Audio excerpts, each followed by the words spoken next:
Viewers, आपको channel में खुशामदीद कहते हैं। आज हम जिस मेडिसिन के बारे में डिस्कस करने जा रहे हैं वो है ड्रोटावरीन। ये मुख्तलिफ ब्रांड से आती है। इसमें ज़्यादातर जो ब्रांड यूज़ होते हैं वो है डाइट्रा फोर्ट में भी आती है ये।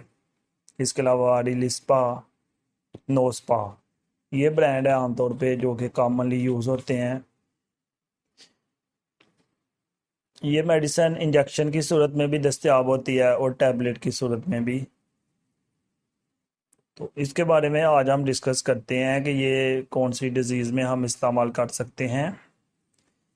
बेसिकली ड्रोटावरीन यूज़ होती है स्मूथ मसल स्पैज़ में और स्टोन फॉर्मेशन में। हमारी बॉडी के अंदर 3 तरह के मसल्स पाए जाते हैं।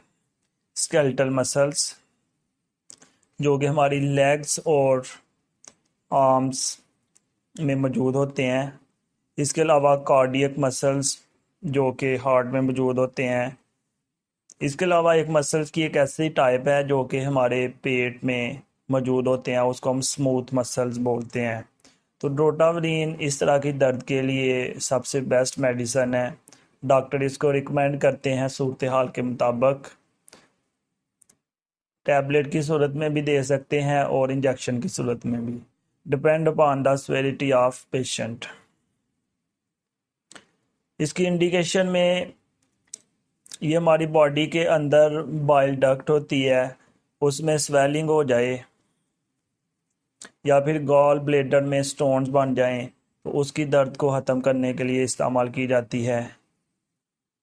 यूरिनरी ब्लैडर में इन्फ्लेमेशन हो जाए, दर्द काफ़ी स्वेयर किस्म की हो, तो उस सूरत में भी ये नोस्पा, डाइट्रा, रिलिस्पा यूज़ की जा सकती है। इसके अलावा किडनी में अगर स्टोन्स हों और स्वेयर किस्म की पेन हो तो उस पेन को रोकने के लिए भी इस मेडिसिन को इस्तेमाल किया जा सकता है। स्मूथ मसल स्पैज़म का पहले जिक्र कर दिया गया है कि हमारे पेट में अगर कोई दर्द हो तो वहाँ पे स्मूथ मसल्स होते हैं और उस तरह की दर्द को ख़त्म करने के लिए भी ये मेडिसिन इस्तेमाल की जाती है। हमारे बॉडी के अंदर स्टोन किसी भी जगह पे हों, जैसे गॉल ब्लेडर में हों या किडनी में हो, तो इस दर्द को ख़त्म करने के लिए भी ये मेडिसिन यूज़ की जा सकती है। इसके अलावा आमतौर पे स्टोन जब किडनी के अंदर मौजूद होता है तो मोस्टली इसकी दर्द नहीं होती, लेकिन जैसे ही ये वहाँ से मूव करके यूरिटर के अंदर जाता है तो वहाँ से पेन का एहसास होता है। तो उस पेन को ख़त्म करने के लिए भी ये मेडिसिन इस्तेमाल की जाती है। इसके अलावा एक डिजीज़ है टेनेस्मस, वेजिकल टेनेस्मस।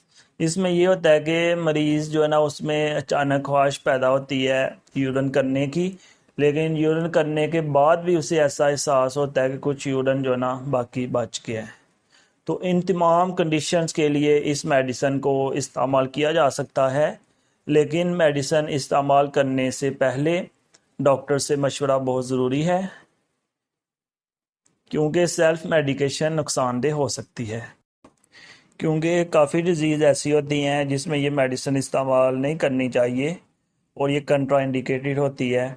इसकी कंट्रा इंडिकेशन में हम देखते हैं कि अगर किसी को कार्डियक इंसफिशेंसी हो या ब्लॉकेज हो दूसरे या तीसरे दर्जे की, तो उस सूरत में ड्रोटावरीन को इस्तेमाल नहीं करना चाहिए।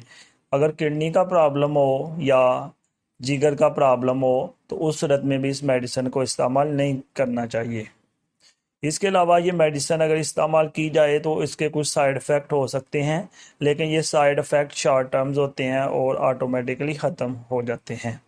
जैसे इस मेडिसिन को इस्तेमाल करने से बाज़ का चक्कर आते हैं, वॉमिटिंग वगैरह। इसके अलावा कॉन्स्टिपेशन या इंसोमनिया में ये होता है कि the feeling of not getting enough sleep. मरीज़ को ऐसे लगता है कि उसकी नींद ठीक तरह से पूरी नहीं हुई। इसके अलावा मुंह खुश्क हो सकता है या ब्लड प्रेशर कम हो सकता है, चक्कर वगैरह आना। ये कुछ इसके साइड इफ़ेक्ट हैं जो कि शॉर्ट टर्म्स होते हैं और ये ख़त्म हो जाते हैं, लेकिन मेडिसिन इस्तेमाल करने से पहले डॉक्टर का मशवरा बहुत ज़रूरी है। व्यूअर्स, अगर आपको ये वीडियो पसंद आई है तो हमारे चैनल को सब्सक्राइब करें और बेल आइकॉन पर क्लिक करें ताकि आपको वीडियोस मौसूल होती रहें।